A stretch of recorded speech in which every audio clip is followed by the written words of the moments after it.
श्रोतेहो, आता आपण ऐकणार आहात सांगली जिल्ह्याचं वार्तापत्र. या वार्तापत्रात जिल्ह्यातील 6 नगर परिषदा आणि 2 नगरपंचायतीच्या निवडणूक प्रचाराला वेग, सांगली, मिरज आणि कुपवाड शहर महानगरपालिका प्रभाग आरक्षण जाहीर आणि उत्पादक खरेदीदार संमेलनाला उत्स्फूर्त प्रतिसाद यासह ऐकूया आमचे सांगली जिल्ह्याचे प्रतिनिधी महेश भिसे यांनी पाठवलेला ठळक घडामोडींचा आढावा. सांगली जिल्ह्यात सुमारे 4 वर्षाच्या खंडानंतर स्थानिक स्वराज्य संस्थांच्या निवडणुका होत आहेत. पहिल्या टप्प्यात जिल्ह्यातील 6 नगर परिषदा आणि 2 नगरपंचायत निवडणुकीची धामधूम सुरू आहे. यामध्ये उरुण, ईश्वरपूर, विटा, आष्टा, तासगाव, जत आणि पलूस या नगरपरिषदा तर शिराळा आणि अटपाडी या नगरपंचायतींचा समावेश आहे. अर्ज माघारीनंतर या निवडणुकांचं चित्र स्पष्ट झालं असून सदस्य पदासाठी 594 उमेदवार आणि अध्यक्ष पदासाठी 41 उमेदवार रिंगणात आहेत. सांगली, मिरज आणि कुपवाड शहर महानगरपालिकेच्या सार्वत्रिक निवडणुकीच्या दृष्टीनं प्रभाग आरक्षण सोडत कार्यक्रम महापालिकेचे आयुक्त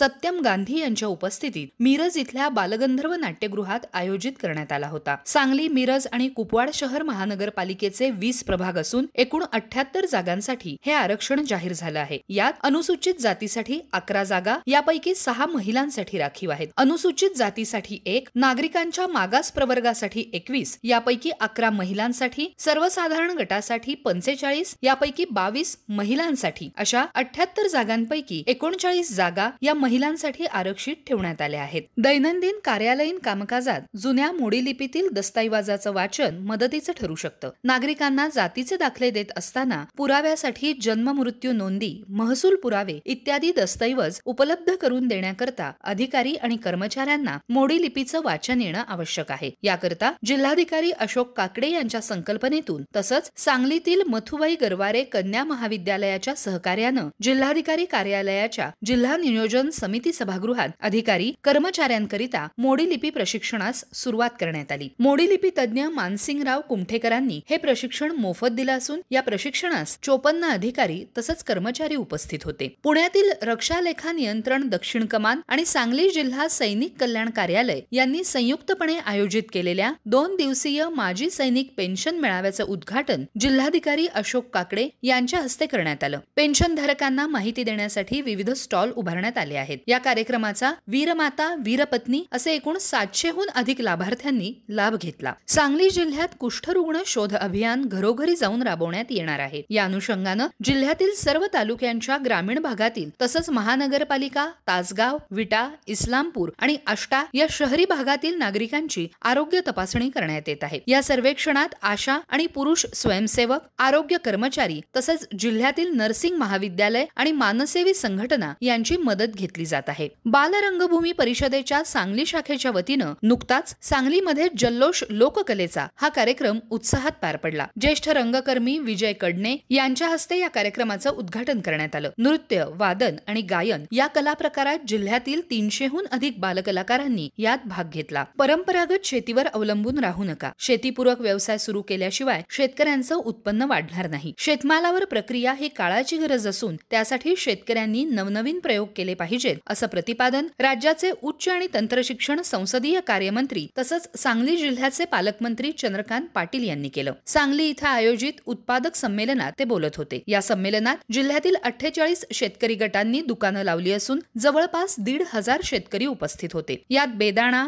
हळद, परदेशी भाजीपाला, द्राक्ष, डाळिंब, पेरू, सीताफळ, बाजरी, मटकी आणि इतर तृणधान्य तसंच प्रक्रिया केलेल्या उत्पादनांच्या प्रदर्शनास उत्स्फूर्त प्रतिसाद मिळाला. सांगली जिल्ह्यात सध्या रब्बी हंगामातील पेरण्या सुरू असून नोव्हेंबरच्या अखेरीस 1,35,758 हेक्टरवर म्हणजेच 72% पेरण्या पूर्ण झाल्या आहेत. यामध्ये ज्वारी, गहू, मका, हरभरा तसंच तृणधान्य आणि कडधान्य पेरण्या पूर्ण झाल्या आहेत. सांगली जिल्हा क्रीडा अधिकारी कार्यालय आणि जिल्हा क्रीडा परिषदेनं राज्यस्तरीय 19 वर्षाखालील शालेय मुलामुलींच्या मलखांब स्पर्धांचं मिरज इथं आयोजन केलं होतं. या स्पर्धेत मुलींच्या सांघिक गटात मुंबई विभागाला प्रथम, पुणे विभागाला दुसरा तर कोल्हापूरला 3रा क्रमांक मिळाला. मुलांच्या सांघिक गटात कोल्हापूर प्रथम, पुणे द्वितीय आणि मुंबईनं 3य क्रमांक पटकावला. स्पर्धेतील विजयी खेळाडू उज्जैन इथं होणाऱ्या राष्ट्रीय मलखांब स्पर्धेत महाराष्ट्राचं प्रतिनिधित्व करतील. तर श्रोतेहो, हे होतं सांगली जिल्ह्याचं वार्तापत्र. सांगली जिल्ह्याचे प्रतिनिधी महेश भिसे यांनी पाठवलेली माहिती आत्ताच आपण ऐकलीत. वाचन केलं होतं पूजा दीक्षित यांनी. हा कार्यक्रम आकाशवाणी पुणे केंद्राच्या प्रादेशिक वृत्त विभागानं सादर केला.